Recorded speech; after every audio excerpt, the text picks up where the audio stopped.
Welcome to Sudipta friend learning. Sudipta friend learning চ্যানেলে আপনাদের প্রত্যেকে স্বাগত জানাই। শিক্ষা সংক্রান্ত গুরুত্বপূর্ণ আপডেট পেতে হলে অবশ্যই সুদীপ্ত ফ্রেন্ড লার্নিং চ্যানেলটিকে সাবস্ক্রাইব করে রাখুন। আজকের আমি তোমাদের সঙ্গে আলোচনা করব বরপুমলিয়া প্রাইমারি স্কুলে ক্লাস 4th শ্রেণীর আমার পরিবেশ বিষয়ের ফর্মেটিক পরীক্ষার প্রশ্নপত্র নিয়ে। সুতরাং ভিডিওটির প্রথম থেকে শেষ পর্যন্ত অবশ্যই সঙ্গে থাকো এবং চ্যানেলে নতুন হলে অবশ্যই চ্যানেলটিকে সাবস্ক্রাইব করে রাখুন। চলো প্রশ্নপত্রটি আমরা প্রথম থেকে শেষ পর্যন্ত দেখে নিই। প্রথমে আমাদের পরিবেশ ফুল মার্কস 20। তোমরা প্রশ্নপত্রটি হাতে পাওয়ার পর তোমরা তোমাদের নিজেদের নাম এবং রোল নাম্বারটা অবশ্যই প্রশ্নপত্রের উপরে লিখবে।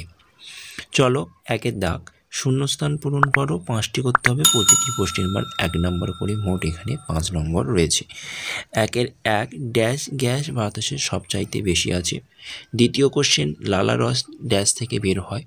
3 নম্বর প্রশ্ন দেখে নাও, উদ্ভিদ ড্যাশ খাবার তৈরি করে। 4 ড্যাশ ঋতুতে বাতাসে জলীয় বাষ্পের পরিমাণ কম থাকে। এবং 5 উদ্ভিদের খাবার তৈরির সময় কোন গ্যাস ত্যাগ করে। হলো 2 দেখো বলা হয়েছে বাম দিকের সঙ্গে ডান দিকে মিল করো। এটাও তোমাদের 5টা করতে হবে, প্রতিটি প্রশ্নের মান 1 নম্বর করে, মোট 5 নম্বর। বাম দিকে রয়েছে বাঘ, 2 রয়েছে কাক, 3 কচ্ছপ, 4 চড়ুই পাখি, 5 রয়েছে আরশোলা। অন্যদিকে অর্থাৎ ডান দিকে রয়েছে প্রথমে ঘরের চালের নিচে, 2 রয়েছে কাদা জলে, 3 আস্তা কুঁড়ে, 4 নোংরা ঘরে, 5 হচ্ছে জলের নিচে।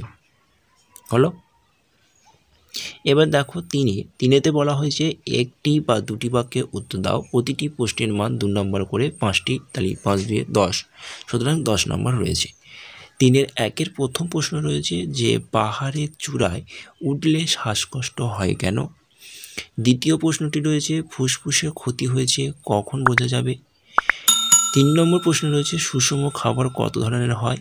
এবং 4 নম্বর প্রশ্ন রয়েছে চিড়িয়াখানা দেখা যায় এমন 4টি প্রাণীর নাম লেখো। এবং শেষ প্রশ্ন রয়েছে বাতাসে আছে এমন 4টি গ্যাসের নাম লেখো। মানে বাতাসে আছে এমন 4টি গ্যাসের নাম তোমাদের লিখতে হবে। চলো আমরা এই প্রশ্নপত্রগুলো একটু উত্তরগুলো আলোচনা করার চেষ্টা করি। 1-এ রয়েছে শূন্যস্থান পূরণ, ড্যাশ গ্যাস বাতাসের সবচাইতে বেশি আছে। উত্তর কিন্তু হবে নাইট্রোজেন। নাইট্রোজেন গ্যাস বাতাসের সবচাইতে বেশি আছে। লালা রস থেকে বের হয়। উত্তর হবে লালা রস লালাগ্রন্থি থেকে বের হয়। উদ্ভিদ ড্যাশ খাবার তৈরি করে। উদ্ভিদ তার সবুজ অংশে খাবার তৈরি করে। মানে কোন অংশটা বলতে পারবে তোমরা কেউ? সবুজ অংশ উদ্ভিদের কোনটা? পাতা তো, তাই জন্য উদ্ভিদের পাতাকে বলা হয় রান্নাঘর। তাই তো। ড্যাশ ঋতুতে বাতাসে জলীয় বাষ্পের পরিমাণ কম থাকে, তাহলে এক্ষেত্রে উত্তর তোমরা লিখবে শীত ঋতুতে বাতাসে জলীয় বাষ্পের পরিমাণ কম থাকে। সুতরাং শীতকালে বর্ষাকালের তুলনায় শীতকালে জামা কাপড় ওই জন্য তাড়াতাড়ি শুকিয়ে যায়। উদ্ভিদ খাবার তৈরির সময় ড্যাশ গ্যাস ত্যাগ করে। এখানে উত্তর হবে অক্সিজেন। তারপরে 2টা দেখে নাও, বাম দিকের সঙ্গে ডান দিকে মিল করো। বাঘ হবে কাদা জলে। কাক হচ্ছে নোংরা ঘরে। কচ্ছপ হলে জলের নিচে। চড়ুই পাখি আস্তা কুঁড়ে। আর আরশোলা হচ্ছে ঘরের চালে নিচে।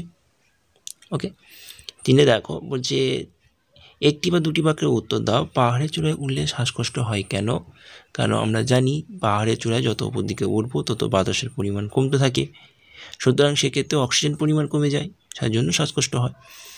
এইভাবে তোমরা দেখো, যেমন একটা কোশ্চেন আছে যে সুষম খাবার কত ধরনের হয়? 4 ধরনের।